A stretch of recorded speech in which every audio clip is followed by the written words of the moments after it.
Bonsoir, soyez les bienvenus, bienvenue au club de la presse pour une formule spéciale. Vous allez comprendre pourquoi, c'est la dernière de l'année. Formule spéciale d'abord parce que ce sont uniquement des chroniqueurs de Moselle TV. Laissez-moi vous les présenter, ce sont des têtes connues. Alicia Iblot, bonsoir. Bonsoir Jérôme. La BAM et Zik d'ici, notamment. À vos côtés, Arnaud Demerlet. Bonsoir Arnaud. Bonsoir Jérôme Bergerot. Graouli Mag et Dragon Mag, notamment. En face, Uranie Tozik. Bonsoir Uranie. Bonsoir Jérôme. La vedette de Moselle Info, le nouveau visage de l'information sur Moselle TV. Puis à ses côtés, Jean Milan. Bonsoir Jean. Bonsoir Jérôme. Le face-à-face et le rendez-vous écho. Donc émission spéciale uniquement avec des chroniqueurs et aussi spéciale puisque cette fois-ci, eh bien, nous allons avoir un coup de gueule et un coup de cœur de chaque chroniqueur à propos de l'année 2022 écoulée. C'est parti.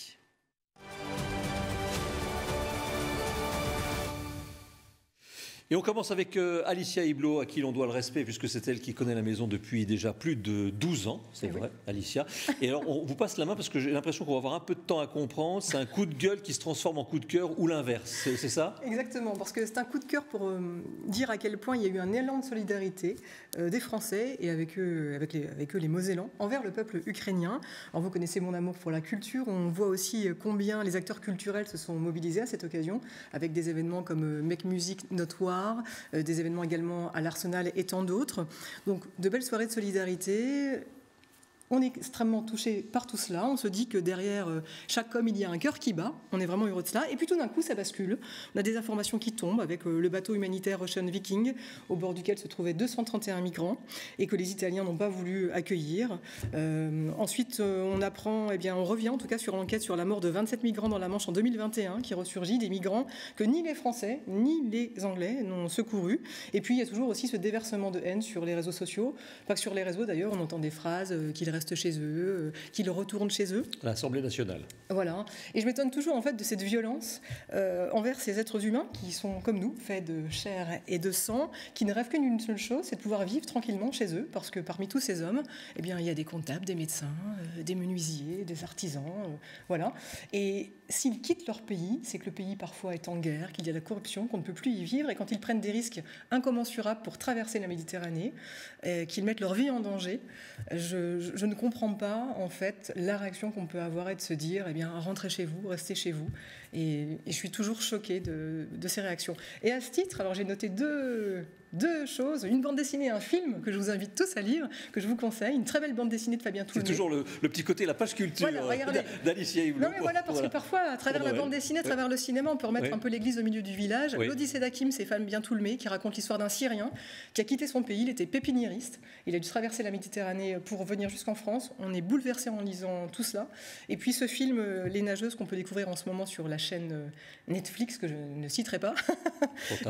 Et voilà, qui raconte aussi une histoire réelle de deux jeunes filles syriennes qui ont dû également quitter leur pays, qui sont retrouvées aux Jeux Olympiques ensuite. Et voilà, c'est bouleversant et ça m'écoeure. Donc je comprends mieux ce coup de cœur qui se transforme en coup de gueule, coup de cœur. C'est vrai qu'on peut souligner, Jean, vous étiez là, Arnaud aussi, à cette époque, Uranie n'était pas encore arrivé chez nous, mais nous avions suivi malheureusement le déclenchement de la guerre en Ukraine avec cet élan de solidarité, de générosité. Beaucoup étaient partis avec des voitures, des camionnettes pour aller chercher d'abord des réfugiés et puis ensuite apporter du matériel. C'est vrai que voilà, ça fait partie des élans de solidarité, mais qui derrière, malheureusement, manque peut-être un peu de durée. C'est peut-être aussi la faute un peu de nous, des médias, le traitement que l'on accorde justement à ces autres problèmes de migration dans les autres pays. On a accordé beaucoup d'importance à l'Ukraine. Quelle importance on accorde aux autres problèmes en Europe et dans le monde aussi?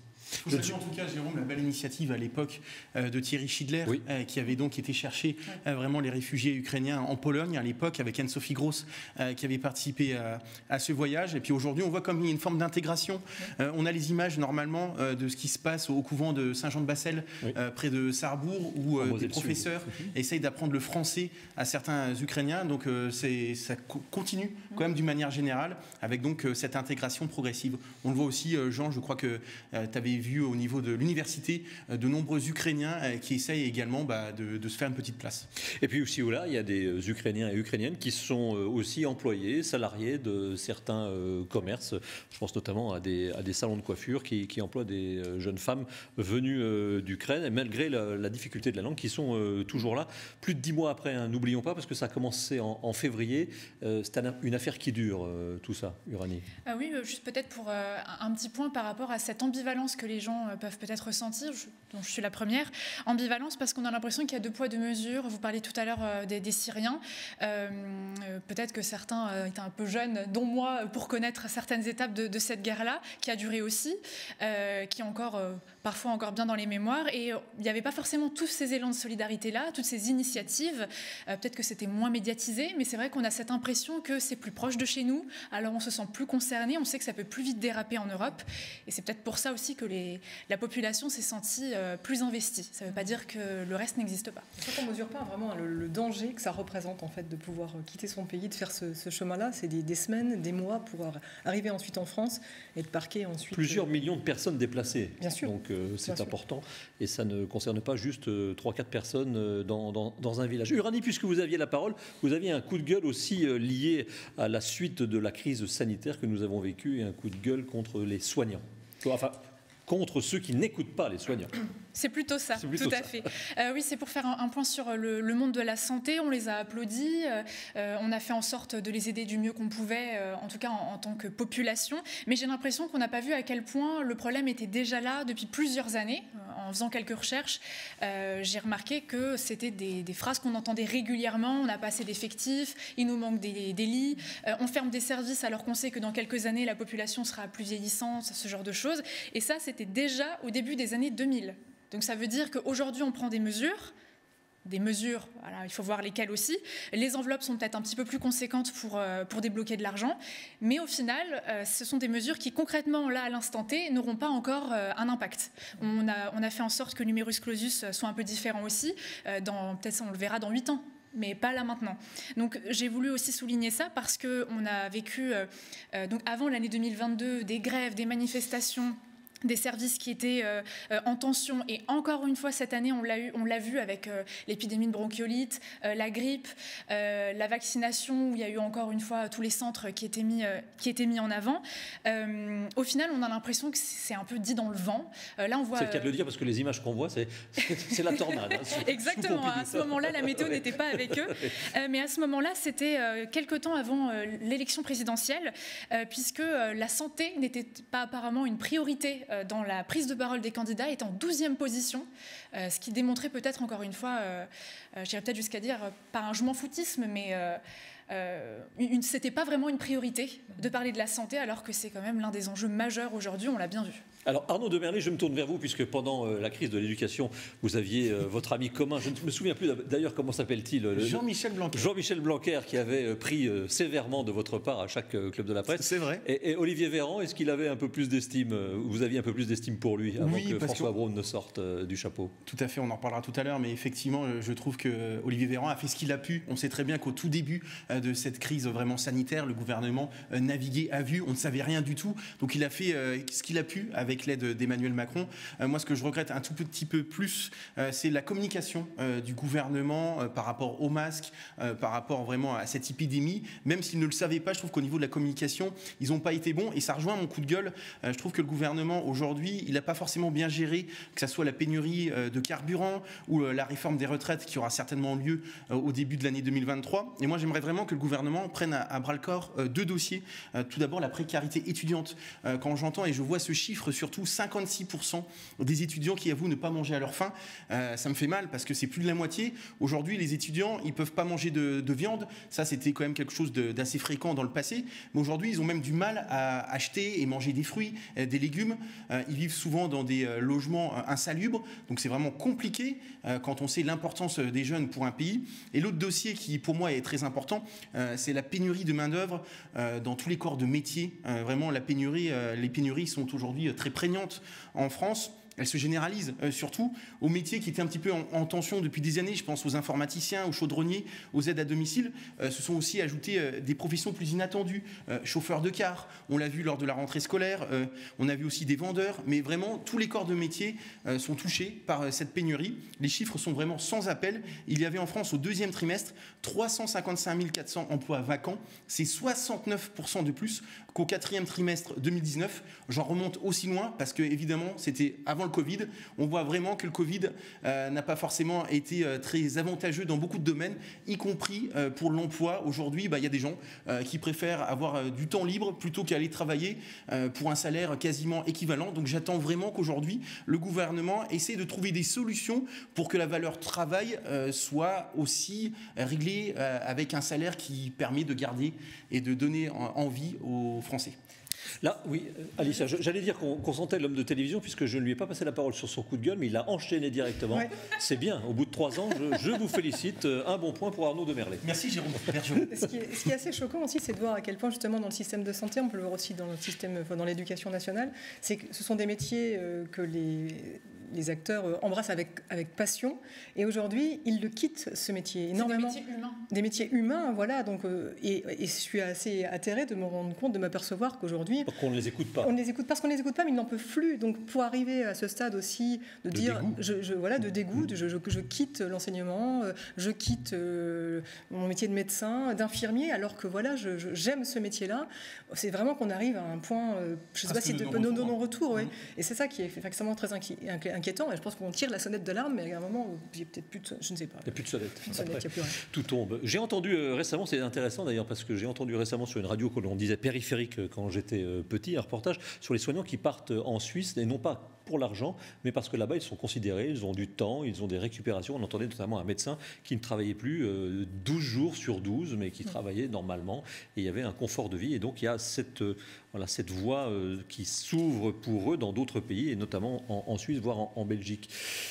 Votre coup de gueule, cher ami Jean Milon, est lié non pas à l'économie, non pas à la guerre, mais à quelque chose qui nous a beaucoup touché cet été, ici en Moselle, mais partout dans le monde aussi. La canicule, effectivement, cet été a été le plus chaud jamais enregistré en Europe. Alors tout le monde a souffert, hein, bien sûr, nous, pauvres humains, les animaux, l'environnement. Ça engendre quelques problématiques, quelques questionnements autour de l'organisation de travail. Comment allons-nous travailler ces prochaines années si les étés venaient être aussi chauds à chaque fois? On parle beaucoup du BTP qui suffoque l'été. On parle des agriculteurs et de leur culture. Qu'est-ce qu'on va manger dans les prochaines années? C'est aussi une question très importante. Alors l'environnement aussi a beaucoup souffert. On a vu les feuilles tomber des arbres très très tard, des incendies à l'appel. Les experts du climat et des forêts nous disent que justement il y a un nouveau climat qui s'installe finalement dans la région, un climat qui vient plutôt du sud. Alors l'ONF fait un gros travail sur ça, mais la question c'est est-ce que c'est suffisant? Il y a eu la COP27 il y a quelques semaines, vous le savez, où la mesure phare a été la création d'un fonds pour les États qui ont subi des dommages collatéraux par rapport à ce dérèglement climatique. Moi, la question que je me pose, c'est alors c'est très bien, mais est-ce qu'on ne prendrait pas justement le problème à la racine? Comment éviter qu'il y ait des dégâts sur ces pays qui subissent justement ce dérèglement climatique de plein fouet? Alors il y a des avancées, bien sûr, mais pas sûr que ça soit assez suffisant. D'ici 2050, la plupart des étés seront aussi chauds qu'en 2022, voire plus chauds. Donc il y a une prise de conscience, mais je pense à certains niveaux encore qui ne sont pas assez suffisants. Il y a une prise de conscience, et puis surtout, nous autres petits humains, on l'a bien senti cette année. C'est difficile d'être climato-sceptique quand même cet été, Uranie, avec ce que l'on a subi, chacun dans notre foyer, avec les difficultés pour trouver un peu d'air frais, pour se rafraîchir. C'était évident. Il suffisait d'ouvrir les yeux pour le constater, ça c'est sûr. On ne peut plus dire je le vois pas ou je suis pas touchée. D'ailleurs, pour rebondir par rapport à ce que vous disiez, tu peux me tutoyer. Je peux. Allez-y, faites comme chez vous. On est entre nous. 1,5 degré de plus sera atteint en 2030 en Lorraine. C'est 10 ans plus tôt que ce qui avait été prévu au départ par les scientifiques. Donc dit comme ça, quand on est par chez nous, on se dit il va peut-être y avoir des hivers moins durs, des étés un petit peu plus chauds. On se dit ça devrait aller, ça devrait être supportable, mais en fait on ne peut pas réfléchir comme ça, je pense. Et j'en viens à mon coup de cœur, peut-être, si je peux me permettre une petite transition. Non, toujours pas. bah, c'est pas grave, j'attendrai mon tour. Non, parce qu'en fait, je vais vous dire pourquoi. Parce que j'ai demandé aussi, mais vous allez pouvoir faire votre transition, j'ai demandé aussi à Alain Dingre de nous faire ses 2 coups de cœur et coups de gueule de l'année 2022 ici en Moselle. Et après, je vous repasse la main. Alors, je ne sais pas lequel est lequel, il m'a bien dit lequel était son coup de gueule ou son coup de cœur, mais vous allez voir, ça c'est son coup de gueule. Metz, les commerces désertent le centre-ville, et là, 2 bonnes dames qui se rencontrent sans doute au marché. L'une dit, il faudrait construire une nouvelle ZAC rue Serpenoise, lui répond la suivante. Je trouve ça assez savoureux. Et maintenant, on peut faire le lien, puisque c'était ce que j'avais prévu. Je n'aime pas quand vous lisez dans mes pensées, tout de suite après le jingle.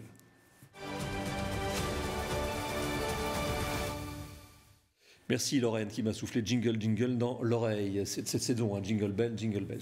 Alors, votre coup de cœur est justement lié à nos gestes que l'on peut faire, mais aussi à ceux que vous souhaitez mettre en valeur d'associations, de personnalités ou de communs des mortels pour la nature. Tout à fait. En Moselle, on est plutôt bien lotis dans tout ce qui est initiative pour réduire l'impact sur notre environnement. Je pense que ces dernières années, personne ne me contredira, j'espère, il y a eu pas mal de sensibilisation, de médiatisation, d'associations qui se sont créées. Ça passe déjà par la jeunesse, à travers de nombreux projets scolaires aussi, des sorties nature, même des émissions radio. Je me souviens à l'époque, quand j'étais un peu plus en Moselle-Est, à Rohrbach, il y avait des jeunes qui ont créé une émission de A à Z de radio autour de l'écologie, de l'environnement, de la nature. C'était vraiment, vraiment bien fait. Ça passe aussi à travers d'équipements dans les villes. J'ai souvenir d'un reportage qu'on a passé il y a peut-être 2 mois sur un compost partagé. C'est vrai que c'est un équipement... qui est coûteux, qu'on ne peut pas forcément mettre quand on habite dans un appartement. Donc, c'est plutôt une belle initiative. Rappelez-nous à quoi ça sert. Alors, on met ses déchets et ensuite, ça sert d'engrais pour la collectivité ou la communauté qui habite autour, c'est ça? Pour cultiver quelques plantes de tomates ou de salade. C'est ouvert à tout le monde. Il y en a 7, si je ne dis pas de bêtises, au centre-ville de Metz, ce qui permet au niveau de la localisation, d'avoir un bon maillage.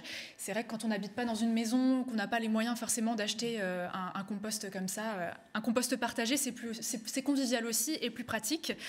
Beaucoup d'associations qui ont proposé aussi, par exemple, des opérations de nettoyage. Alors, on sait que c'est aussi à double tranchant, c'est bien que les gens se disent, voilà, je vais prendre de mon samedi matin ou de mon dimanche pour aller avec un sac poubelle enlever tous les détritus. On le voit sur les images. Quand on voit ce qu'on trouve, on ne parle pas de bouteilles en plastique ou de petites choses.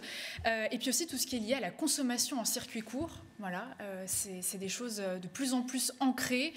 On fait vivre les acteurs du territoire, on fait vivre les agriculteurs du territoire, tout ce qui est anti-gaspillage aussi, ce genre de choses. Mais, je donne une nuance, il faut apprendre aussi à déculpabiliser le citoyen.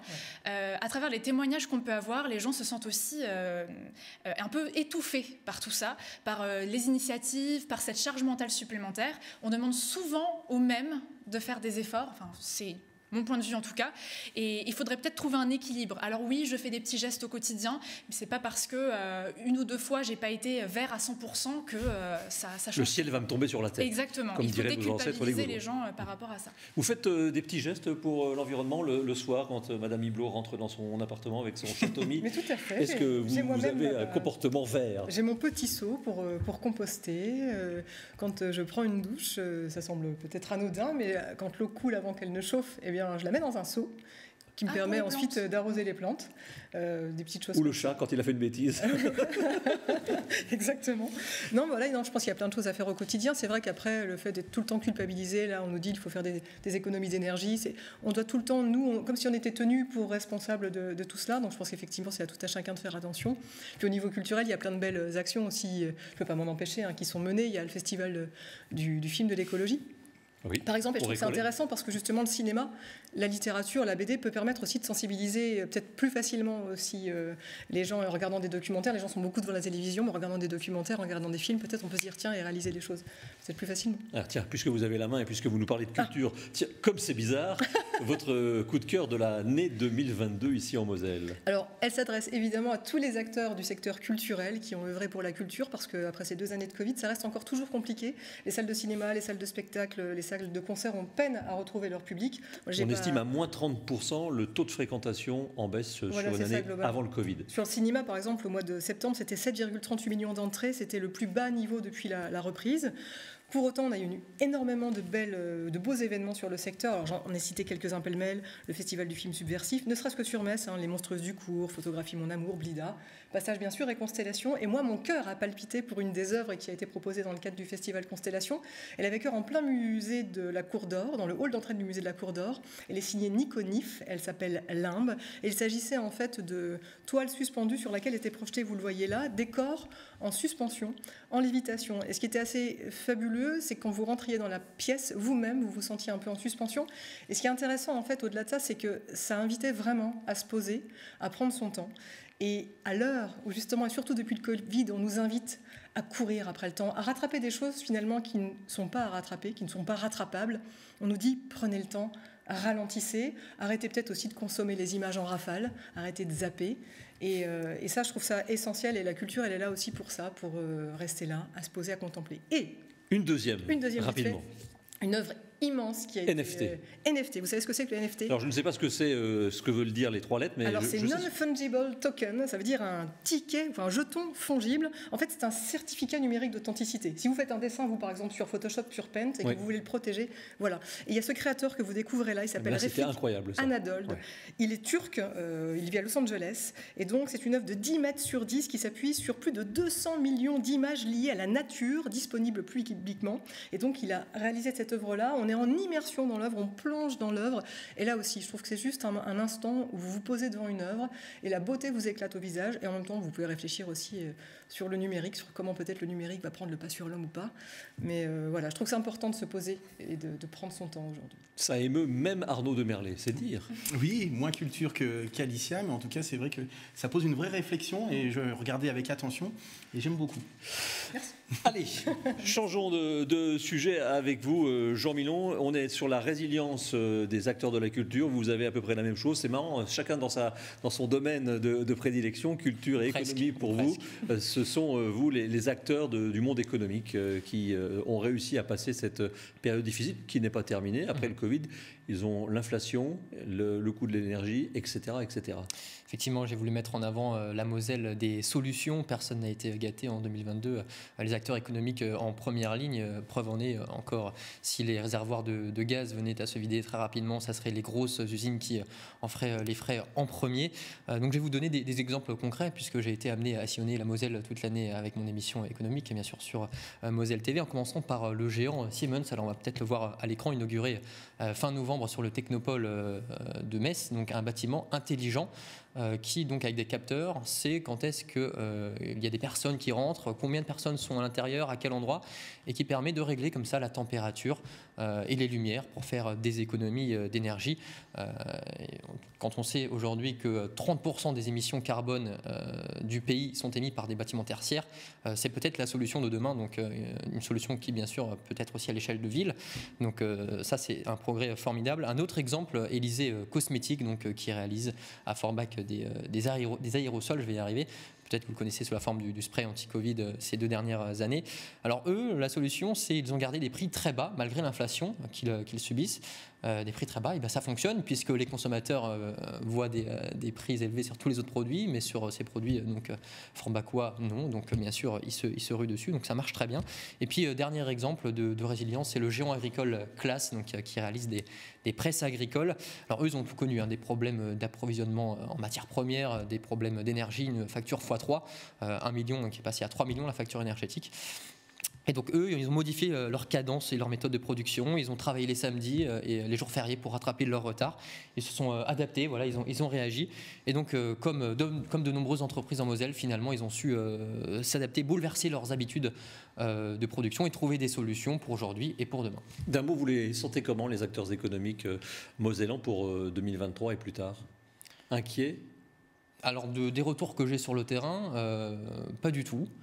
Il y a beaucoup d'entreprises mosellanes qui connaissent une croissance assez formidable. Bon, il y en a forcément qui sont obligés de mettre la clé sous la porte avec ces factures qui explosent, mais des retours que j'ai, effectivement, il y a une belle croissance et un bon vivier, en tout cas économique, en Moselle, ça c'est sûr. Merci. Arnaud de Merlet, vous avez un coup de cœur pour un ministre de la Santé qui est mosellan, qui est messin même, François Braun. Oui, je tiens à préciser que dans les domaines de prédilection, il n'y a pas de sport. C'est vrai, c'est vrai. Mais il y a de la politique, donc c'est vrai que ça compense. Et effectivement, ça compense, oui, François Braun est le premier membre du gouvernement mosellan depuis Aurélie Filippetti. On le voit dans ces images. C'est vrai que c'est l'ancien chef de service des urgences au CHR de Mestionville. Il était également président du syndicat SAMU Urgences de France.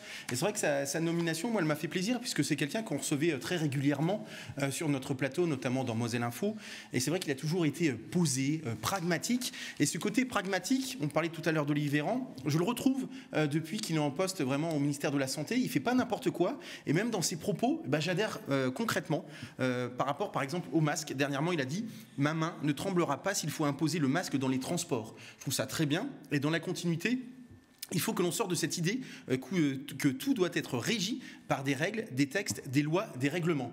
Donc effectivement, je trouve qu'il a pris la mesure... Pragmatique. Et je trouve qu'il a pris la mesure du poste. Et je trouve que c'est très bien qu'un Mosellan soit effectivement au gouvernement. C'est pour moi l'un des ambassadeurs du département au niveau national. Et pour moi, il y en a un second et pas un deuxième, puisque j'en donnerai pas un troisième. Alors il faut faire rapidement, puisque sinon Lorraine va me faire saigner l'oreille. Et donc je rejoins un petit peu Jean, puisque c'est dans le domaine économique. C'est William Simonin, le fondateur de la start-up Vivoca. Vous le savez, qui développe des assistants vocaux. Et pourquoi lui, puisqu'il vient d'intégrer tout simplement le classement Forbes France, qui recense les 30 dirigeants de moins de 30 ans les plus prometteurs du pays. Parmi ses clients, les aéroports de Paris, ça on le savait, mais également Eiffage, Thales ou encore Suez. Donc une belle success story pour Vivoca. Merci beaucoup Arnaud Demerlet. Viva Vivoca. Le coup de gueule, cette fois-ci, je ne sais pas si vous verrez la différence entre un coup de cœur et un coup de gueule chez Lindin, mais c'est toujours son humour acide. Ce sont deux personnes assises dans le canapé, on pourrait dire monsieur et madame Hublot, que l'on salue, les parents qui regardent Moselle TV. Chouette. Après la 31 bis, un RER à Metz, et madame Hublot répond un nouveau serpent de mer. Voilà. C'est le coup. Ça va, mes parents ont de l'humour, ça y est. Oui, je le sais. J'ai eu la chance de les rencontrer. On les salue. Merci en tous les cas, tous les quatre, d'avoir participé, oui c'est ça, d'avoir participé à ce club de la presse, le dernier de la saison. Qu'est-ce que vous pouvez souhaiter à tous ceux qui nous suivent ? De prendre soin d'eux et de très belles fêtes surtout. De très belles fêtes surtout, sans oublier évidemment la citation qui va avec la période. Devenir adulte, c'est reconnaître sans trop souffrir que le Père Noël n'existe pas. Qui l'a dit ? C'est quelqu'un qui ressemble assez au Père Noël depuis quelques années quand même. Eh bien, c'est l'astrophysicien Hubert Reeves qui a une grande barbe. Voilà, c'est lui qui nous a fait un peu tuer le Père Noël. Donc, quand on est adulte, on ne croit plus au Père Noël. J'espère qu'il n'y avait pas trop d'enfants devant la télévision. Sinon, eh bien, nous allons être maudits. Merci beaucoup. Je vous souhaite de belles fêtes de fin d'année à vous tous également. Et on se retrouve avec grand plaisir en 2023. Bonsoir.